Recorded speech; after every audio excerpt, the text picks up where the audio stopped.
do they do that voice for so long? Ah, it's ridiculous. I really hurt my arm.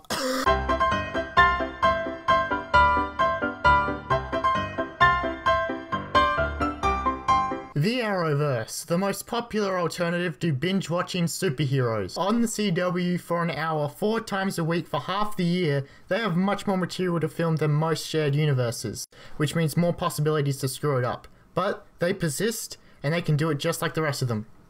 Screw up, I mean. This is a rant on everything Arrowverse, so there will be spoilers. Spoilers including Harrison Wells as Reverse Flash, Hank Henshaw as the Martian Manhunter, and Damien Darhk is really blonde. Let's start with The Flash and say that Season 1 is fantastic, and that Who is Reverse Flash mystery is done very well. Even after his reveal, I'm still watching the show going, but who is Reverse Flash? And it gets me every time. I might be stupid, or it might be that good of a storyline. Then the show is renewed, and instead of doing something new, the creators decide to do the whole thing again. But worse. We will put Zoom in the show, and it'll be someone the audience has already met. Plot twist. But who is Zoom? I don't know, but we got time to figure it out. 20 weeks later, the head writer's acting like Ferris Bueller with his feet on the table. So who is Zoom supposed to be? Oh, Jay. Jay?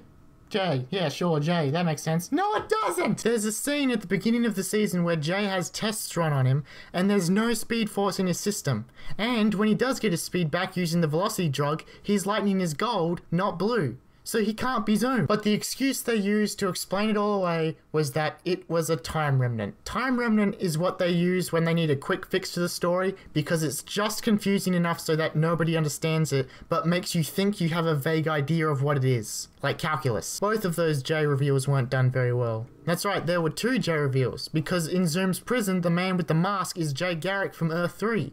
Don't worry if you didn't see it coming, because the writers didn't either. It's clear at this stage that they're just making it up on a weekly basis. Great stories take time to prepare, which I know they can do, but they won't, because they're earning a lot of money just pumping out trash! But I'm a calm man. I would have let Season 2 go.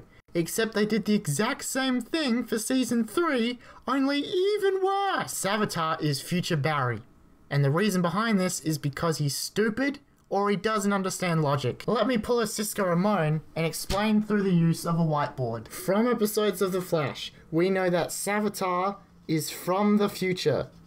When he escapes the Speed Force prison, he emerges in the past and plots to get revenge against Barry for trapping him in the Speed Force prison by killing Iris. We then learn that he will kill Iris, and in retaliation, Barry will trap Savitar in the Speed Force, and so on.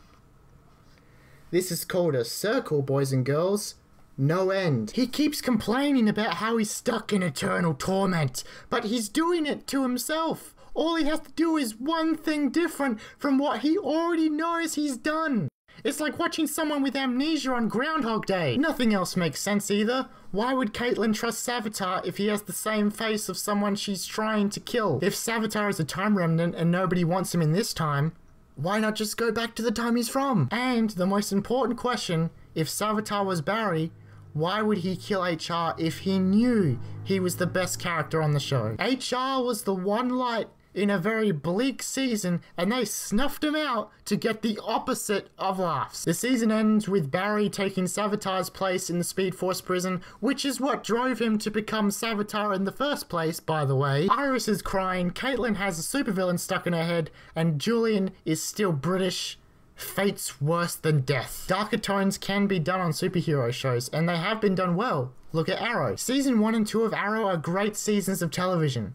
But then it wasn't Arrow anymore, it was the Arrowverse, and suddenly new shows were being added, and everything had to be tonally similar. You can have a character called Dollmaker, a serial killer who suffocates women and turns them into living dolls, and in that same episode you can have someone called Mr. Terrific, whose only ability is nerd. Green Arrow admitted that he loved to murder, and that's fine.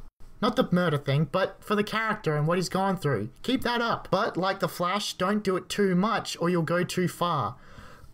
Black Canary. Black Canary's death. To be more specific, Laurel Lance's Black Canary's death was too far. Because they've killed a lot of canaries on that show. Must be filmed in a gas-filled mine. These comics are 100 years old. And there's room for new interpretations, but don't forget where you came from. Superman is from Krypton, Batman lives in a cave, and Green Arrow and Black Canary love each other forever, and they are both alive. But they're trying to make up for it now. Oh, look! There's a woman with the same powers as Black Canary, and her name is also Dinah. This is what you wanted. Also, Earth 2 Black Canary, called Black Siren, is officially on the main cast of that show. So now we have 2 women named Dinah who love to cry. All these problematic worlds and then some collide in DC's Legends of Tomorrow, which had no chance. The premise of Legends is that they're a group of superheroes who aren't good at their job, but can be if they work together. They're misfits.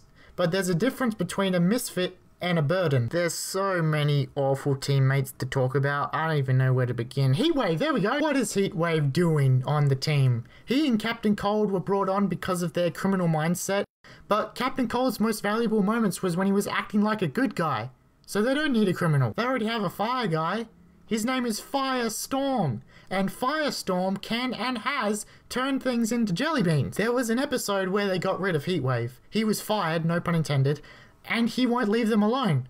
Like me with the one person I know at a party. Here's a brief history of Heatwave over the first 2 seasons of Legends. Dead betrays the team. Dead betrays the team. Tries to kill himself, haunted by an evil spirit.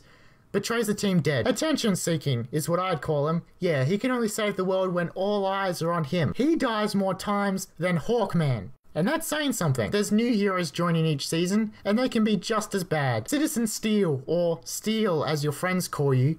I've got a bone to pick with you. Stop calling yourself Steel. Steel is John Henry Irons, a member of the Superman family who built a metal suit and hammer to replicate Superman's powers after his death at the hands of Doomsday. Yes, I'm single. Yes, the name may be weird, but you picked it once, so you'll pick it again. Steel is taken. It'd be like if you invented a new meme/dance move, couldn't come up with a name for it, so you decided to take the name of a YouTuber who, not conventionally successful, puts in the time and produces quality content. So now whenever someone hears the word dab, they're immediately reminded of the dance move, and the original guy can't ever escape the shadow. This has nothing to do with the Arrowverse, I'm realizing. It's not just how Citizen Steel calls himself Steel. I don't like anything about him. He's portrayed as this fusion of, oh, he's a genius, but he's also a ladies' man. I don't know about you, but for me, it's hard to relate to someone who is perfect. He's the one loved by the only heterosexual woman on the ship, and now he has superpowers instead of a blood disease. But that ending, too. The ending of Season 2 that defies logic to the same degree as Hawkgirl's mace. According to Back to the Future rules, this is time. And whenever you mess with time, you create a divergent path or alternate timeline. Now, it's still connected, and this is what makes up reality. In Season 2 of Legends, the Legends and the Legion are after the Spear of Destiny, which creates new realities. This is reality, so creating a new reality would look like this. So it's not connected, and the only way to get back to it would be to alter reality again. Now, when Reverse Flash created his new reality Doom World, then destroyed the Spear, this got erased, so there's no way to get back to it. I never thought I'd say this, but the villains should have won! To make up for it, the cliffhanger ending for Season 3 was dinosaurs. That's it. Okay. Final point about Legends. White Canary? The Wave Rider is not your personal bang bus. Stop trying to have sex with every woman that ever lived. Because at this rate you will. Speaking of women, there is Supergirl, which is... Yeah, it's alright. Let's just move on. I don't want to make fun of Supergirl because it already got cancelled once and it's the least popular of the 4. It feels wrong. I've seen the show. I got Season 1 for Christmas. I didn't ask for it, but it was by DC, so I was happy to have it. My only disappointment in Season 1 was that the main villain was called Non. So why didn't they ever refer to him as, oh, he's trying to destroy the human race? I'll have none of that. Never mind, I answered my own question. But I watched and liked Season 1, and I watched and liked Season 2. Which is trailers. I like Supergirl when she's on other shows. I like the show. I just wouldn't go out of my way to watch it. Why can't I say anything nice? And that is a breakdown on the entire Arrowverse. Wait, the animated shows. At the end of the day, I keep watching it so they're doing something right. But there are repeating issues that, if they don't fix, might affect the fan base in about 20 years' time. They make gigantic set pieces like time travel or the death of Black Canary, but it becomes clear quickly that they don't know what they're doing beyond one episode with it. And the story structure is always the same. Good guy kind of wins, plot twist, and everyone looks better in leather. Plan ahead. Like me. I was going to paint over my eyes for this episode to make me look more like Green Arrow, then I realized I didn't have the materials to get it to come off, and I would have looked more like a raccoon than anything. The Arrowverse can be better, because it can inspire people. If not, whatever. Like in life, you can always blame it on your time remnant. What does that mean?